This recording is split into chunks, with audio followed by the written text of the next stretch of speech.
आप सभी का स्वागत है। और आज हम लोग फिर उसी प्रश्न के आगे की कड़ी को करेंगे। और पिछले क्लास में एक प्रश्न जो थे उनका जवाब मिस्टेक हो गया था, जिसको आप लोग सुधार लीजिएगा। वो था कि असहयोग आंदोलन का प्रस्ताव कांग्रेस के किस अधिवेशन में पारित हुआ था। तो ये जो असहयोग आंदोलन का जो प्रस्ताव है ये दिसंबर 1920 में नागपुर अधिवेशन में पारित हुआ था। कब हुआ था? दिसंबर 1920 में नागपुर अधिवेशन में जो है सो ये प्रस्ताव पारित हुआ था, असहयोग प्रस्ताव। उसके बाद इसको जो है इस आंदोलन का जो है सो शुरुआत किया गया। पुनः हम लोग आगे बढ़ते हैं प्रश्न की अगली कड़ी से। कल 21 तक हम लोग प्रश्न को कर लिए थे, आज हम लोग को 22 से शुरू करना है। तो सबसे जो पहला प्रश्न है वो है फॉरवर्ड ब्लॉक की स्थापना किसने की। तो फॉरवर्ड ब्लॉक की स्थापना ऑप्शन सुनिएगा, जवाहरलाल नेहरू, रविन्द्रनाथ टैगोर, कैप्टन मोहन सिंह, सुभाष चंद्र बोस। इसका आंसर हो जाएगा सुभाष चंद्र बोस।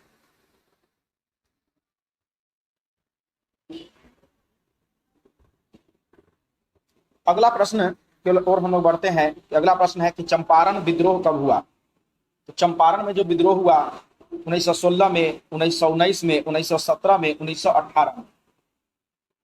ये चंपारण किसान आंदोलन से संबंधित है। तो ये बताइएगा आप लोग कि ये कब हुआ, चंपारण आंदोलन या चंपारण विद्रोह कब हुआ।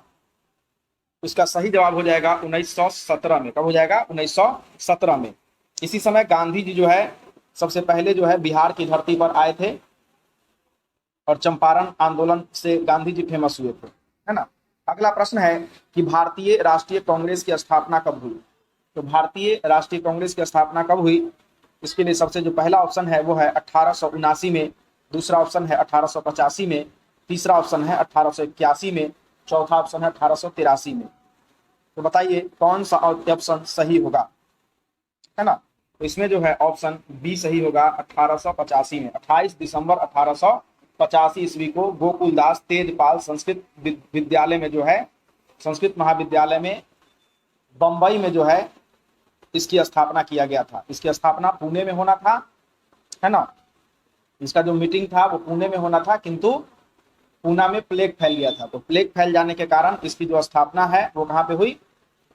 बंबई में हुआ था, ठीक ना। इसके जो पहले अधिवेशन थे इसमें 72 प्रतिनिधियों ने भाग लिया था। कितना प्रतिनिधि भाग लिया था? 72 प्रतिनिधि जो है सो भाग लिया था, ठीक है। चलिए अब अगले प्रश्न पर हम लोग बढ़ते हैं। तो अगला जो प्रश्न है वो है कि भारतीय राष्ट्रीय कांग्रेस के पहले अध्यक्ष कौन थे। ऑप्शन ए है एओ ह्यूम, बी है डब्ल्यू.सी. बनर्जी, सी है बदरुद्दीन तैयब जी, डी है एनी बेसेंट। सही जवाब आप लोग बताइए। तो पहला जो प्रश्न, इस प्रश्न का जवाब होगा डब्ल्यू.सी. बनर्जी। क्या हो जाएगा? डब्ल्यू.सी. बनर्जी यानी व्योमेश चंद्र बनर्जी, है ना। इस प्रश्न का जवाब हो जाएगा व्योमेश चंद्र बनर्जी।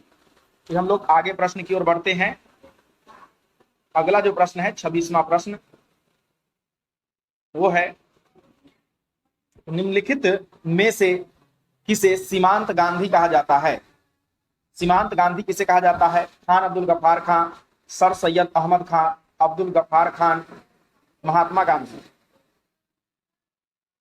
ऑप्शन फिर से सुनिएगा, आगा खान, सर सैयद अहमद खान, अब्दुल गफ्फार खान, महात्मा गांधी। इसका सही जवाब हो जाएगा अब्दुल गफ्फार खान, खान अब्दुल गफ्फार खान। इनको जो है सीमांत गांधी कहा जाता है। ये पाकिस्तान की तरफ से बलूचिस्तान एरिया से थे, ये भारत के सीमा वाले इलाकों में थे, इसलिए इनको सीमांत गांधी कहा जाता था। जो जो आंदोलन गांधी जी भारत में लेकर के खड़े होते थे वो आंदोलन सीमांत गांधी जो है, इनकी खान अब्दुल गफ्फार खान जो है वो अपने क्षेत्र में लेकर के खड़े होते थे, इसलिए इनको सीमांत गांधी या फ्रंटियर गांधी कहा जाता है ना। अंग्रेजी में इनको फ्रंटियर गांधी कहा जाता है। सीमांत का इंग्लिश होता है फ्रंट, तो फ्रंटियर गांधी इनको कहा जाता है, खान अब्दुल गफ्फार खान को ध्यान रखिएगा। अगला प्रश्न है, तो अगले प्रश्न की कड़ी में अगर हम लोग बात करें तो जो हमारा अगला प्रश्न है कि भारतीय राष्ट्रीय कांग्रेस की स्थापना किसने की। ऑप्शन ए है एओ ह्यूम, बी है डब्ल्यू.सी. बनर्जी, सी बदरुद्दीन तैयब जी, डी है एनी बेसेंट।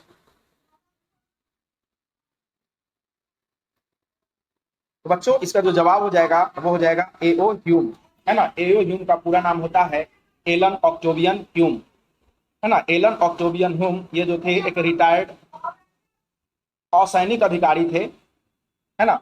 रिटायर्ड जो थे असैनिक अधिकारी थे, और इन्होंने सबसे पहले कलकत्ता विश्वविद्यालय के छात्रों को पत्र लिखा और उन्होंने बताया कि विद्वान अगर कितना भी हो और वो अगर असंगठित हो, संगठित नहीं हो, तो वो कुछ नहीं कर सकते हैं। विद्वान अगर संगठित हो जाएं तो वो देश के लिए बहुत बड़ा कार्य कर सकते हैं। तो उन्होंने कलकत्ता विश्वविद्यालय के छात्रों को सबसे पहले चिट्ठी लिख करके ये बताया, और एक देश में एक बहुत बड़ी संगठन बनाने की बात कही जिसमें सब लोग एकजुट होकर के भाग लें।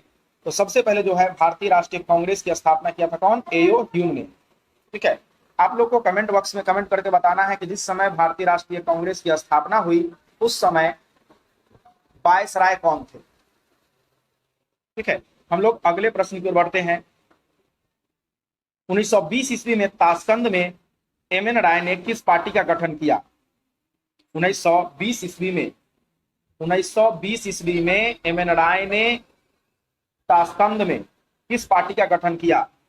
तो पहला ऑप्शन है राष्ट्रीय कांग्रेस पार्टी, राष्ट्रीय कम्युनिस्ट पार्टी, राष्ट्रीय समता पार्टी, भारतीय जनता पार्टी। तो इसका सही जवाब हो जाएगा भारतीय कम्युनिस्ट पार्टी। क्या जवाब हो जाएगा? भारतीय कम्युनिस्ट पार्टी। अगला प्रश्न है, किस वर्ष अधिनियम के माध्यम से मुसलमानों को पृथक प्रतिनिधित्व प्रदान किया गया? पहला ऑप्शन है 1909, दूसरा है 1919, तीसरा है 1935 और चौथा ऑप्शन है 1926। बताइएगा। इसका जो जवाब हो जाएगा वो हो जाएगा 1909, है ना। इसका जवाब क्या हो जाएगा? 1909। मार्ले मिंटो अधिनियम आया था 1909 में। इसी मार्ले मिंटो अधिनियम के तहत जो है मुसलमानों को पृथक निर्वाचन की मान्यता दी गई थी, है ना। आप लोग कमेंट बॉक्स में बताइए कि मुस्लिम लीग का गठन कब हुआ था और कहां हुआ था। चलिए अगले प्रश्न की ओर हम लोग बढ़ते हैं। तो अगला जो हमारा प्रश्न है वह है कि महात्मा गांधी ने असहयोग आंदोलन की शुरुआत कब की? ऑप्शन है ए 1 मई 1920 को, बी 1 मार्च 1920 को, सी 1 अगस्त 1920 को, डी 1 सितंबर 1920 को। तो महात्मा गांधी ने जो है असहयोग आंदोलन की शुरुआत कब किया? तो महात्मा गांधी ने जो है असहयोग आंदोलन की शुरुआत कब किया था?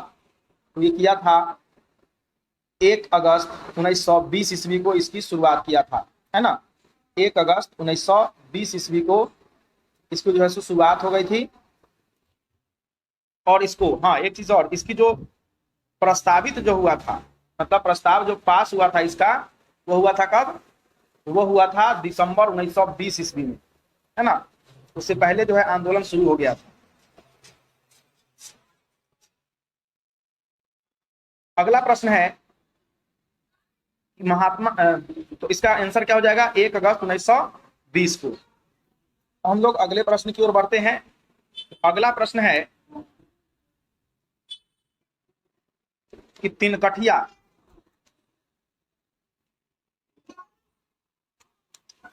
तिनकठिया प्रणाली लागू हुआ था उद्योगपतियों पर, व्यापारियों पर, श्रमिकों पर, किसानों पर।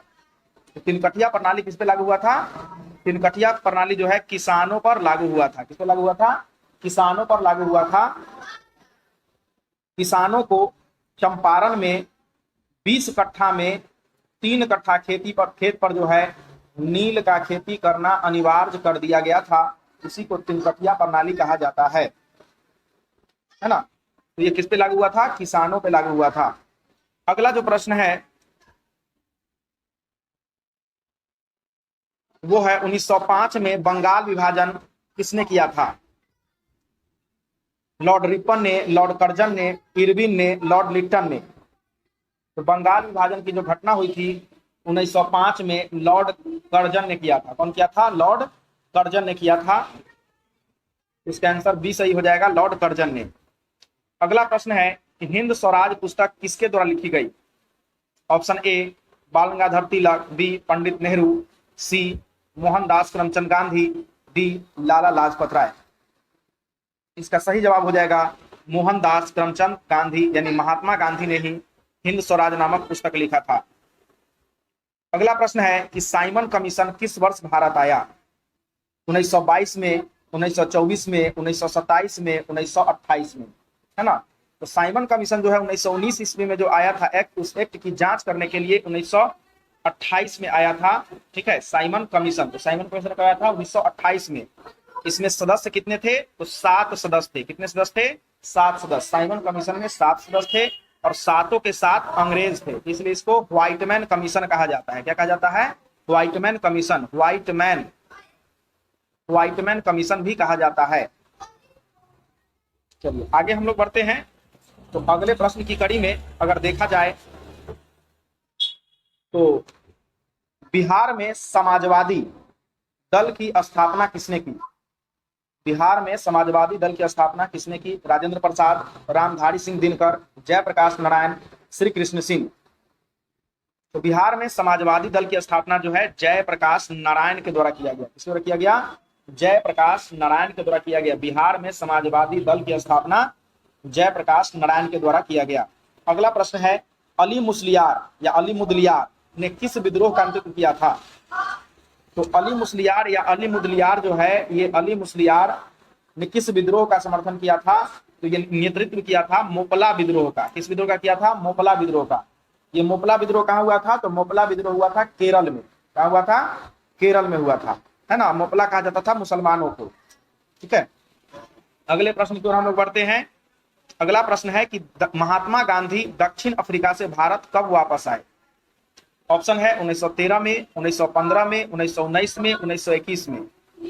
तो महात्मा गांधी जो है 1915 ईस्वी में, 9 जनवरी 1915 को, है ना, 9 जनवरी 1915 ईस्वी को महात्मा गांधी दक्षिण अफ्रीका से भारत लौटे। इसीलिए 9 जनवरी को जो है प्रवासी भारतीय दिवस मनाया जाता है। चलिए अगला प्रश्न पर हम लोग बढ़ते हैं। अगला प्रश्न है कि गांधी जी के चंपारण सत्याग्रह का विरोध किसने किया? तो बच्चों देखिए, सभी लोग गांधी जी के चंपारण आने का समर्थन कर रहे थे, लेकिन कुछ लोग विरोध भी कर रहे थे, जिसमें एक विरोधी भी थे। उनका नाम बताना है। ऑप्शन ए है जेबी कृपलानी, बी एनजी रंगा, सी गोपाल कृष्ण गोखले, डी ऑप्शन ये पंडित जवाहरलाल नेहरू, है ना। तो इसका जवाब हो जाएगा एनजी रंगा। क्या हो जाएगा? एनजी रंगा। एनजी रंगा ने महात्मा गांधी के चंपारण आने का जो है सो विरोध किया था।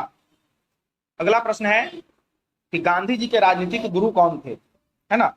ऑप्शन ए है बाल गंगाधर तिलक, बी गोपाल कृष्ण गोखले, सी एमजी रनाडे, डी इनमें से कोई नहीं। तो महात्मा गांधी के जो राजनीतिक गुरु थे वो थे गोपाल कृष्ण गोखले, जिनको जी के गोखले भी कहते हैं। गोपाल कृष्ण गोखले, है ना। और गोपाल कृष्ण गोखले जो थे महात्मा गांधी के राजनीतिक गुरु थे, और गोपाल कृष्ण गोखले के राजनीतिक गुरु थे एमजी रनाडे। ठीक है, गोपाल कृष्ण गोखले के गुरु कौन थे? एमजी रनाडे। और गोपाल कृष्ण गोखले गुरु थे महात्मा गांधी के। तो आज के कड़ी में इतना ही, फिर हम लोग अगले प्रश्नों की कड़ी में मिलेंगे, है ना। जो भी महत्वपूर्ण प्रश्न होंगे उन सभी महत्वपूर्ण प्रश्नों को लाया जाएगा, चाहे वो आपके कंपटीशन के दृष्टिकोण से हो, है ना। और अभी हम तुरंत जो है आपके बीपीएससी के लिए और ऑल भी जितने भी वनडे एग्जाम होते हैं उन सभी के लिए ऑब्जेक्टिव प्रश्न को ला रहे हैं, जिससे बाहर एक भी प्रश्न पूछा नहीं जाएगा, है ना। तो आप लोग उसको जो है बहुत अच्छे से देखिएगा। हम प्रश्नों को तोड़ तोड़ करके आपके सामने प्रस्तुत करेंगे। धन्यवाद।